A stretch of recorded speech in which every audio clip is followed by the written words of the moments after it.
आज आपके लिए अफसाने मेरी ख्वाब रह गुज़र की छठी किस्त पेश कर रही हूँ। स्टोरी शुरू करने से पहले गुजारिश है कि चैनल को सब्सक्राइब कर लें और साथ लगे बेल आइकन को भी प्रेस कर दें ताकि आपको मेरे चैनल्स की वीडियो की अपडेट मिलती रहे।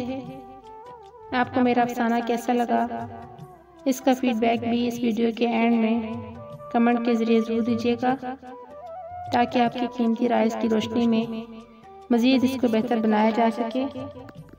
आपका शुक्रिया। वो अपनी खूबसूरत नज़म की सुनाकर खामोश हो चुकी थी। उसकी खूबसूरत आंखें अब उदासी के गहरे समंदर में तब्दील हो चुकी थीं। मैं उसकी उदासी का सबब पूछने की जिसारत नहीं कर पाई थी। जाने क्या था उसके खूबसूरत दिलकश शख्सियत में कि कभी तो मुझे बहुत अपनी सी लगने लगती तो कभी बिल्कुल अजनबी अनजान। हिना, क्या सोच रही हो तुम? कहाँ गुम हो? वो मेरी अपने ही ध्यान में खोई हुई आंखों के सामने अपना हाथ लहराते हुए मुझसे मुखातब हुई। क्या बहुत थक चुकी हो तुम? आगे का सफर शुरू करें? वो पहली बार मुझसे इजाज़त तलब कर रही थी। मेरा पूरा वजूद थकन से निढाल हो रहा था। मुझे महसूस हो रहा था जैसे मेरे पाँव के साथ किसी ने बहुत वज़नी पत्थर बांध दिए हों। मैं कदम उठा नहीं पा रही थी।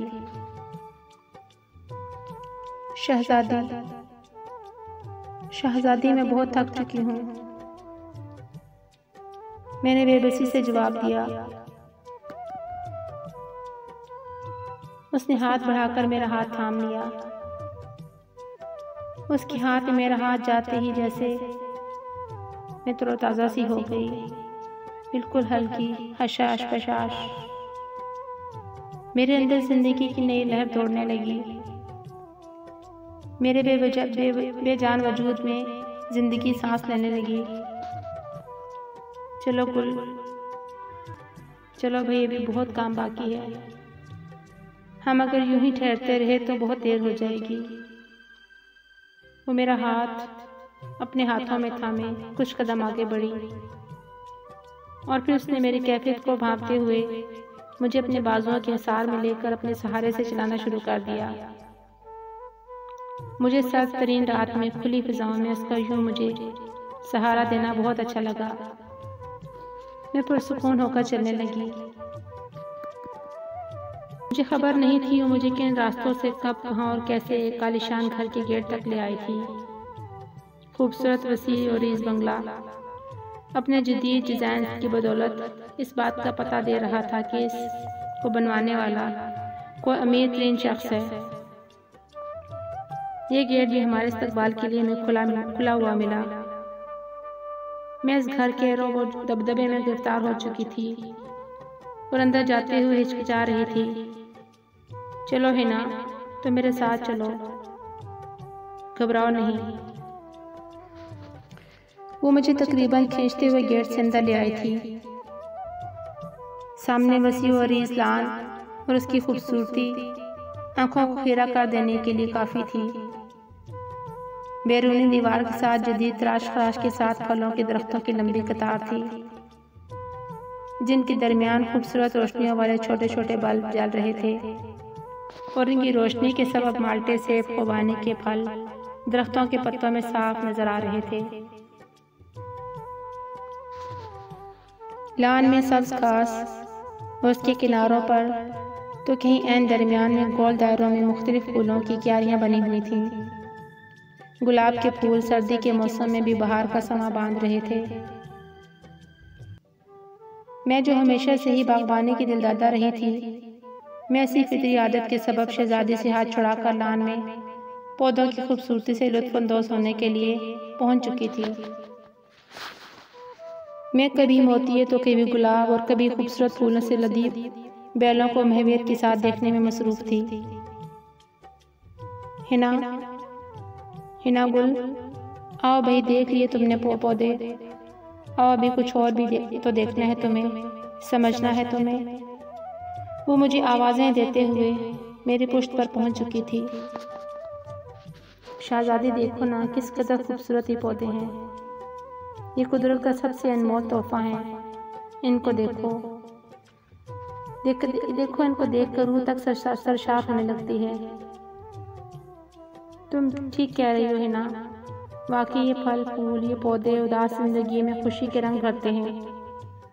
मगर अभी तुम मेरे साथ आओ, तुम्हें कुछ बहुत खास दिखाना है। अभी मरती क्या ना करती कि मुस्ताक मैं उसके साथ उसके घर के अंदरूनी मेन दरवाजे की तरफ चल पड़ी कि अगला सबक मुझे यहाँ से ही मिलने वाला था। मैं हिचकिचाते हुए उसकी हमराही में घर में दाखिल हो गई। यहाँ का मंजर बहुत अजीब सा लगा। दो दरमियानी उम्र के मर्द और खातून जो शायद इस घर के सरबराह थे, वो उदास सोगवार से तन्हा बैठे हुए थे। मैंने कमरे में नजर दौड़ाई। जदीद दौर के तकाज़ों से हमआहंग खूबसूरत कीमती फर्नीचर बड़े सलीके से घर की खूबसूरती को चार चांद लगा रहा था। संगे मरमर के फर्श को कीमती मोटी कालीनों ने छुपा रखा था। सामने दीवार को LED टीवी के लिए खास तौर पर किसी माहिर डिजाइनर से तैयार करवाया गया था, जिस पर एक्स्ट्रा लार्ज LED लगी हुई थी। अंदर कहीं फ्रेश तो कहीं मसनूई पौधों और बैलों से भी सजावट की गई थी। घर की एक एक चीज देखने से ताल्लुक रखती थी। मैं हर एक शय का बहुत जायजा लिया और फिर से मेरी तवज्जो का मरकज वो घर के मकीन बन चुके थे। दुनिया की हर शय उनके घर में तकरीबन मौजूद थी, मगर वो लोग हर शय से बेजार उदास बैठे थे।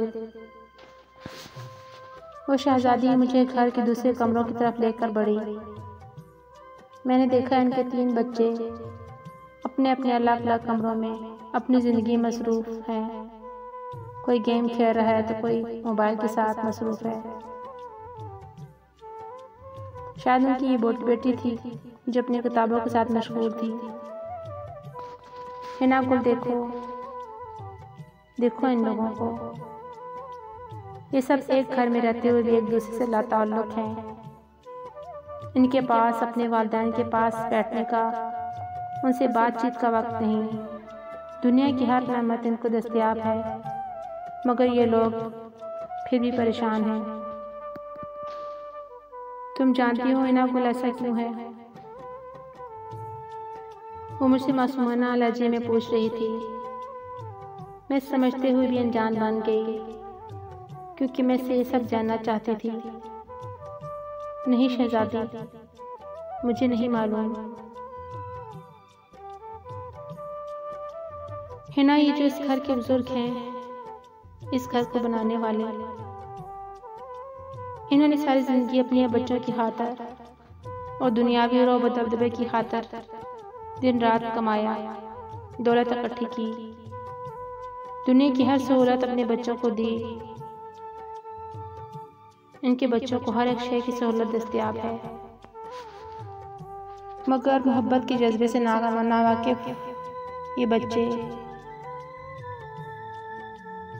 अपनी दुनिया में क्यों मगन है? ये भी तो एक तल्ख हकीकत है।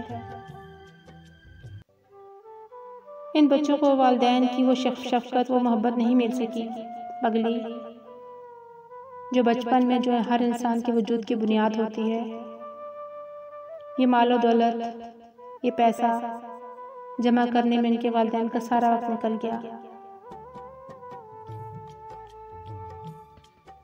उस वक्त वो शहजादी बहुत परेशान, बहुत तकलीफ में दिखाई दे रही थी। वो फिर से खामोशी की चादर तान कर बैठ गई। मैं उसके बोलने का इंतजार कर रही थी। वो कौन सा दर्द, वो कौन से अल्फाज थे जो वो कहने वाली थी। इंतजार कीजिएगा, अगली किस्त में सब बता दूंगी। अब तक के लिए इतना ही। देखने के लिए बहुत शुक्रिया।